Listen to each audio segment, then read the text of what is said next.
Hardest working Canadian in the Tavern, KCD. Let's go, Case. Let's go, Case. Let's go. All right, I'm gonna start shouting out to black people. Hey, get in here and fuck my girl. Shout out to black people. Hey, I'm tagging you in, bro.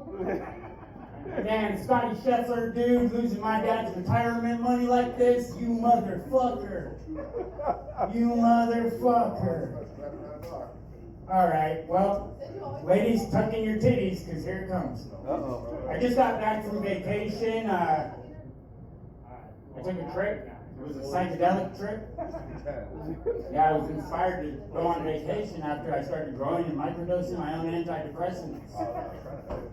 I'm not sure if they're working, but things are looking brighter. I mean, usually the information's at the end. Yeah, all right. Don't worry about it. It's okay. Fuck, dude. I wish I had gambled on a brush fire in the prediction market. No. Damn it. Brush fire before summer. Damn it. Thanks, man. Thanks, buddy. These no team protesters, they need to get the scheduling lined up with when the team is here. You know? Jeez. Spirit Airlines. No, I don't. Be forever in our memories, I guess. No. Drink spirits if you got them. All right. You could blame it on the gas. Blame it on the bombs. Blame it on the gas. Blame it on the bombs. Blame it on Iran. Yeah. All right. My doctor said I need more patience. I think my doctors need less patience, seeing 24 people in a 1 hour period. Spoiler alert, there's no Mexicans in the movie Back to the Future. Yeah, and like, the similarities, man, I was thinking, fuck, what if the sports almanac was really like prediction markets? Or something like that, you know? It's great. And like 40, oh my gosh, what if there's really a crazy guy locked up in like some sideboard being like, no!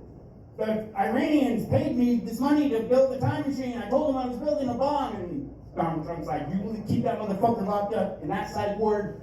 47 years this has been going on. They cannot talk to Dr. Emmett Brown about building that bomb or else.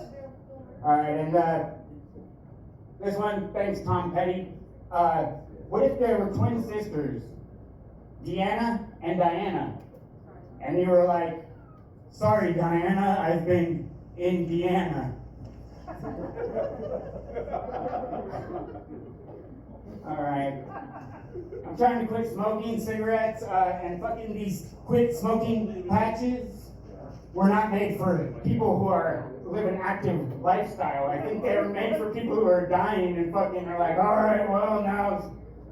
I mean, because if you go to take your dog for a walk, I'll be damned if you still have a fucking patch on unless you fucking bandage, you know, fucking duct tape it onto your fucking arm. All right. RFK Jr., you know, director of the Homeland and Human Services, you notice all these fast food restaurants now having dirty soda? I don't know. I don't eat fast food, but I noticed Taco Bell and McDonald's now have quote-unquote dirty soda. All right, I got some crazy business ideas. I'm going to start a website. It's going to be for strippers. I'm going to call it No Daddy. I'm going to start a trail mix company. It's going to be called You don't get this levity. Sweet Seedy Nuts. Want to open a couple ramen noodle pool halls? I'm going to call them Fuck You and Fuck You Too. I think the perfect name for a daycare would be Kidnap. If the Richie Valens and Buddy Holly plane crash is considered to be the day the music died, does that mean 4 years later when Patsy Cline's plane crashed, that's the second day the music died? And then another 4 years later after that when Otis Redding's plane crashed and he died, the third day the music died.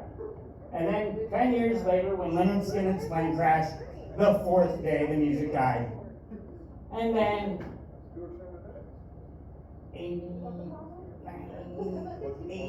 5 years later, sorry, there's a new joke. 5 years later, when Randy Rhoads died in a plane crash. 1, 2, 3, 4, 5.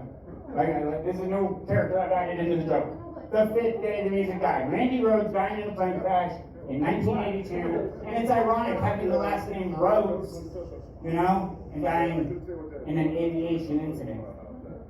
Alright, and then in 1997, when John Denver was flying his experimental airplane and he crashed, that would then be the 6th day the music died. And then in 2001, when Aaliyah's plane crashed and she died, that's a week worth of dead people. Hi, welcome in, come on in. Couldn't help but notice that freaking construction handbag you got there. Neon orange handbag. And then, so Aaliyah's a week's worth of, you know, fucking dead musicians dying in plane crashes. And then in 2019, Juice WRLD, he didn't die in a plane crash. He just crashed on a plane and died. So there's over a week's worth of dead airtime.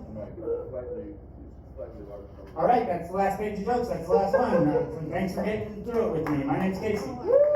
Casey Dayton! Sal Bando. Casey, that's awesome that you can like just rattle off all of those singers that died. Yeah. And then the other thing that I picked up on your set, you said that you just got back in town, like, you know, from vacation. You almost had me for a second, because I'm thinking to myself, like, where did Casey go? Like, from one side of the street corner to the other. That's From one freeway to the next. From under one freeway to the next. yeah. Just, you know, I live my life one bus stop at a time. Tell us about the bus stops, because like every time, you know, like, you know, sometimes you'll drive by a bus stop and you'll say, okay, those people look normal.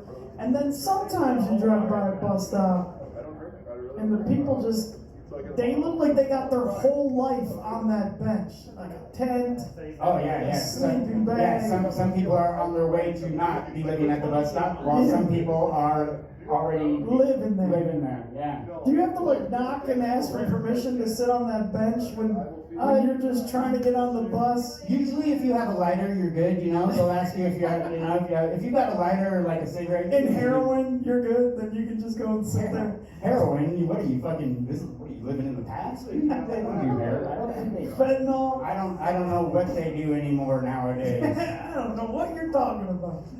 What does Casey got going on in his life? Travels. I have a job interview coming up on Shut Friday. the fuck up, everybody. Which we The love. next Casey, we're gonna wish this man luck. The next time he's gonna have a haircut, a clean hat. Tell us about it. It's at Chiba Hut, downtown Chiba Hut. I was tripping on mushrooms, and right when I was speaking, I was walking by and it was like, now hiring. And so I went in and I filled out a An paper application. How did that go?